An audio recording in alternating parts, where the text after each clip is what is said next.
नमस्कार दोस्तों, मैं हूं सुधाकर पांडे और आप सभी का स्वागत करता हूं अपने इस चैनल पे। तो आज हम लोग क्लास 10th का क्या करेंगे, 3.2 एक्सरसाइज पढ़ेंगे। कौन सा एक्सरसाइज? ये पार्ट 2 है। ये एक्सरसाइज कौन सी है? एक्सरसाइज है एक्सरसाइज 3.2। क्लास कौन सा है? 10th है। ठीक है, तो एक्सरसाइज का आज हम लोग कुछ 3-4 क्वेश्चन जो बचा हुआ था वो पढ़ेंगे। इससे पहले कि आप सभी लोगों को मैं एक ज़रूरी बात बता दूं, तो ये कि आप सभी लोग मेरे चैनल को ज़्यादा से ज़्यादा लाइक, शेयर और सब्सक्राइब करें और अपने दोस्तों में शेयर ज़रूर करें। तो क्वेश्चन नंबर 5, 6 और 7 हम लोगों को पढ़ना था। तो क्वेश्चन नंबर 5 जो है वो क्या है? Half the perimeter of rectangular garden. तो रेक्टेंगुलर गार्डन का आधा जो पेरीमीटर है, ठीक है, वो क्या है? 36 है। और रिलेशन क्या दिया है इसमें, जो साइड है उसकी, तो whose length is 4 metre more than its width. तो उसकी विड्थ से उसकी लेंथ 4 मीटर मोर है। फाइंड द डायमेंशन, हमें डायमेंशन फाइंड आउट करना है। तो ठीक है, तो क्या बोला? Half of the perimeter of garden. तो सबसे पहले हम लोग सॉल्यूशन करते समय हम लोग लेंथ और विड्थ को एज्यूम कर लेते हैं। तो let the length and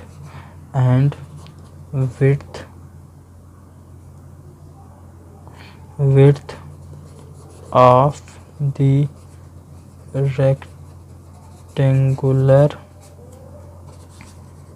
garden be x and y centimeter respectively। ठीक है, तो क्या है कि लेंथ है x सेंटीमीटर और विड्थ है y centimetre. Now according to question, according to question, तो क्वेश्चन के अकॉर्डिंग क्या हो जाएगा कि बोला है जो length is 4 metre more, sorry this is metre, length is 4 metre more than its width. मतलब लेंथ विड्थ से 4 मीटर है, मतलब x जो है वो y प्लस 4 के इक्वल है। मतलब x minus Y equals to 4। This is our equation first. ठीक, अब हम लोगों को मालूम है कि जो गार्डन है रेक्टेंगुलर है, तो जो पेरीमीटर होगा वो क्या है कि हाफ ऑफ द पेरीमीटर, मतलब half of perimeter is equal to 36। तो यहाँ 1/2 पेरीमीटर का फॉर्मूला होता है 2, लेंथ मतलब x, विड्थ मतलब y इक्वल्स टू 36। इसका मतलब 2 से 2 cancel, x plus Y equals to 36। This is equation 2। तो ये दोनों इक्वेशन हमें मिल गया। अब हम लोग इसको चाहे जैसे भी हम लोग चाहें तो सॉल्व कर सकते हैं। हमें x और y की वैल्यू निकालनी है तो हम लोग निकाल लेते हैं। तो हम एक बार इन दोनों को प्लस कर लेते हैं तो x की वैल्यू आ जाएगी, फिर x की वैल्यू इन दोनों में से किसी भी इक्वेशन में रख देंगे तो हमारा y आ जाएगा। तो चलो प्लस कर लेते हैं। तो adding equation 1 and 2 we get, तो दोनों को ऐड करो। तो यहाँ क्या दिया है? x minus Y equals to 4। तो x minus Y equals to 4, x plus Y equals to क्या दिया है? 36। ठीक है, तो अब हम लोग प्लस करेंगे तो ये इससे कैंसिल, तो यहाँ हो जाएगा 2x इक्वल्स टू 40। तो यहाँ हो जाएगा x इक्वल्स टू 40/2। तो ये x इक्वल्स टू क्या हो जाएगा? 20। मतलब लेंथ कितनी आ गई? 20। फ्रॉम इक्वेशन 1, फ्रॉम इक्वेशन 2, ठीक है, फ्रॉम इक्वेशन 2 वी गेट, हम लोग 2 से करते हैं, 1 में नहीं रखेंगे। तो 2 क्या है? x plus Y equal to 36। तो x plus Y equal to 36, वो x की value 20 plus Y equal to 36, 20 इधर, तो y इक्वल टू 36 माइनस 20, तो y इक्वल टू 16। ये विड्थ आ गया। So length is equals to x equals to 20 meter and width is equals to y equals to 16 meter answer. ठीक, question number 6 हमें करना है। तो क्वेश्चन नंबर 6 क्या है देखते हैं।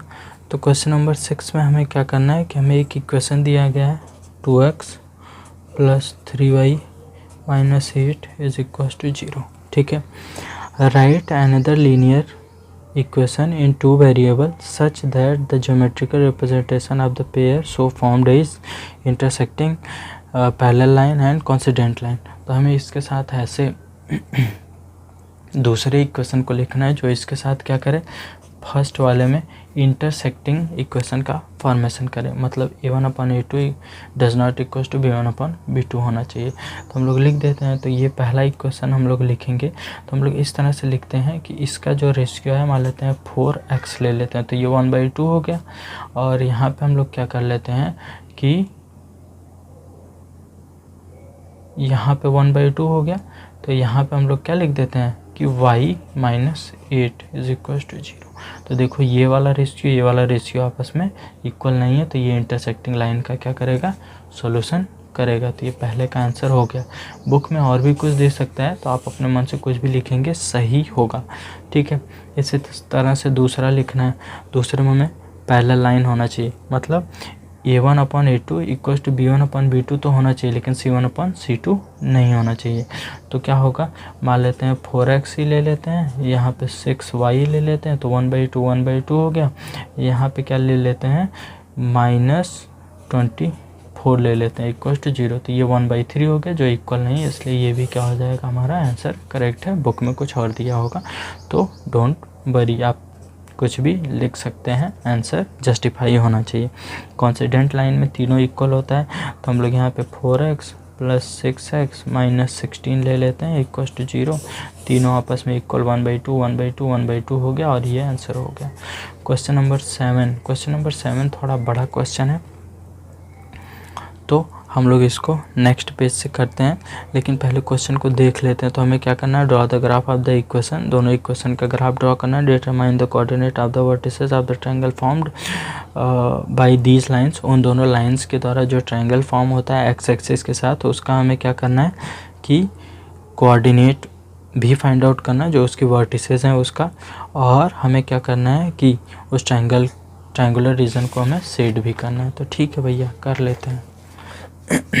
तो क्वेश्चन नंबर 7 जो है, क्वेश्चन नंबर 7 का सॉल्यूशन देखते हैं। तो जो दोनों इक्वेशन दिया है, इक्वेशन है x - y + 1 is equal to 0, equation ये है, ठीक है 1। और इक्वेशन 2 जो है वो है 3x + 2y - 12 is equal to 0, ये है 2। हमें पहले तो सॉल्यूशन निकालना है, फिर ग्राफ प्लॉट करना है। तो मैंने बहुत बार बताया, फिर भी इसको बता देता हूँ। तो हम लोग सॉल्यूशन कैसे निकालेंगे, तो हम लोग सॉल्यूशन निकालेंगे इस तरह से। तो इक्वेशन 1 से पहले लेते हैं। तो फ्रॉम इक्वेशन 1 वी गेट, हमें क्या मिलेगा, हमें मिल जाएगा x - y + 1 equal to 0। Transposition कर देते हैं, तो हमें मिल जाएगा -y इक्वल टू -1 - x, -1 से इंटू कर दें तो y equal to x + 1। Equation 3 put करते हैं वैल्यू, तो पुट x इक्वल टू 0, तो y इक्वल टू क्या हो जाएगा 1। पुट x इक्वल टू 1, तो y इक्वल टू क्या हो जाएगा 2। तो पहला सॉल्यूशन हमें मिल गया,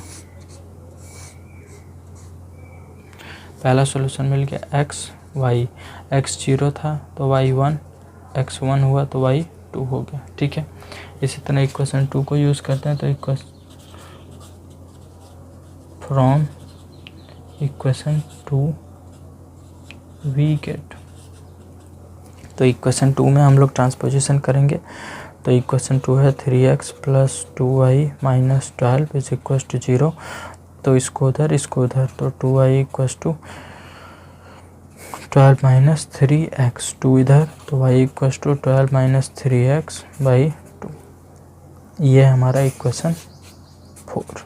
अब पुट करते हैं इसमें, तो पुट x इक्वल टू 0, तो y इक्वल टू क्या हो जाएगा 12 - 3 × 0/2, तो y इक्वल टू हो जाएगा 12 - 0/2, y इक्वल टू हो जाएगा 12/2, y इक्वल टू क्या हो जाएगा 6, ठीक है। अब हम लोग क्या करते हैं, तो y की वैल्यू 2, x की वैल्यू पुट क्या करते हैं, पुट x इक्वल टू 2, तो y इक्वल टू क्या हो जाएगा 12 - 3 × 2/2, तो y इक्वल टू क्या हो जाएगा 12 - 6/2, ठीक है। तो अब हम लोग माइनस करेंगे, तो y इक्वल टू हो जाएगा 6/2, 2 y इक्वल टू क्या हो जाएगा 3। तो हमारा दूसरा इक्वेशन भी हमें मिल गया, दूसरा सॉल्यूशन भी मिल गया। दूसरे इक्वेशन का तो 0 था तो कितना था 6, 0 तो 6x y, और जब 2 था तो 3, 2 तो 3। ठीक है, अब प्लॉट करना है इक्वेशन। ठीक है, तो इक्वेशन को प्लॉट करने के लिए हम लोग क्या करेंगे, तो फिर से वही x एक्सिस y एक्सिस बनाएंगे। तो x एक्सिस और y एक्सिस बनाते हैं। तो ये हो गया हमारा, ठीक है,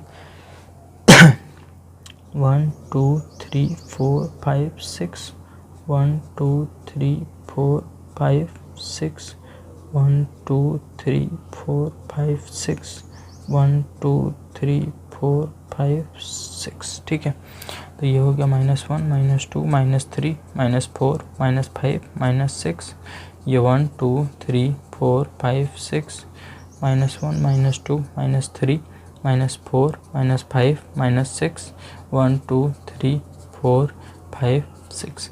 अब हम लोग पहला जो इक्वेशन है उसको प्लॉट करते हैं। तो पहला है 0 1 1 2, तो 0 1 कहाँ पे होगा, x पे 0 y पे 1, तो ये हो गया 0 1। और 1 2 कहाँ पे होगा, तो x पे 1 1 2, 1 2 यहाँ पे होगा, तो ये हो गया 1 2। अब हम लोग दोनों लाइन को ऐसे मिला के आगे बढ़ाते हैं। तो ये हो गया हमारा पहला इक्वेशन। पहला इक्वेशन जो था x minus Y plus 1 is equal to 0। दूसरा बना है तो 0 6, तो ये हो गया हमारा 0 6। दूसरा है 2 3, तो 2 3 कहाँ आएगा, तो ये हो गया हमारा 2 3, तो ये हो गया 2 3। अब इन दोनों को हम लोग क्या करें ऐसे, ठीक, तो ये हो गया हमारा 2 2 3, तो इस पे हो जाएगा, तो ये कितना है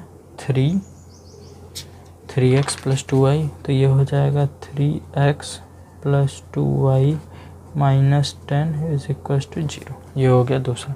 अब देखो ये जो बना है ये, तो ये हमारा पॉइंट P है, ये Q है, ये R है। ठीक है, तो ये PQR, तो जो वर्टिसेस होगा तो फ्रॉम द ग्राफ जो हमने प्लॉट किया है, तो coordinates of triangle formed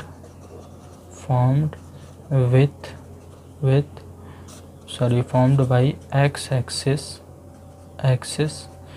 are P क्या होगा, तो P हो जाएगा हमारा, ये है कुछ 3 के पास में आ रहा है।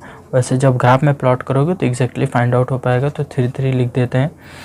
फिर दूसरा ये y 0 है, तो Q हो जाएगा -1 0, और R हो जाएगा, R कहाँ पे है, तो 5 0। तो ये हो गया हमारा आंसर। अब हमें इसको सेट करना है, तो हम लोग इसको सेट कर देते हैं। लो भैया सेट हो गया, तो ये हो गया, हमें इस रीजन को सेट भी करना था। तो अब ये एक्सरसाइज क्या हो गया, फिनिश हो गया। ये एक्सरसाइज 3.2 क्या हो गया, फिनिश हो गया। तो आप लोगों को मैंने ये जो एक्सरसाइज बताया, जो क्वेश्चन, जो भी चीज़ें हमने बताई हैं, वो आप लोगों को उम्मीद करता हूँ कि समझ में आई होगी। और आप लोग से यही अनुरोध है कि आप लोग मेरे चैनल को ज़्यादा से ज़्यादा लाइक शेयर और सब्सक्राइब करें, अपने दोस्तों के साथ शेयर करें, और इसी तरह मुझे क्या करें, प्रोत्साहन देते रहें। और अगर आपको कोई भी क्या है प्रॉब्लम है, तो आप सभी लोग मुझे कमेंट कर सकते हैं। अदरवाइज़ आप मुझे इंस्टाग्राम पर भी फॉलो कर सकते हैं। मेरा यूज़र आईडी है Sudhakar_पांडे _110। तो आप लोग मुझे इंस्टाग्राम पर भी फॉलो कर सकते हैं। Thank you so much.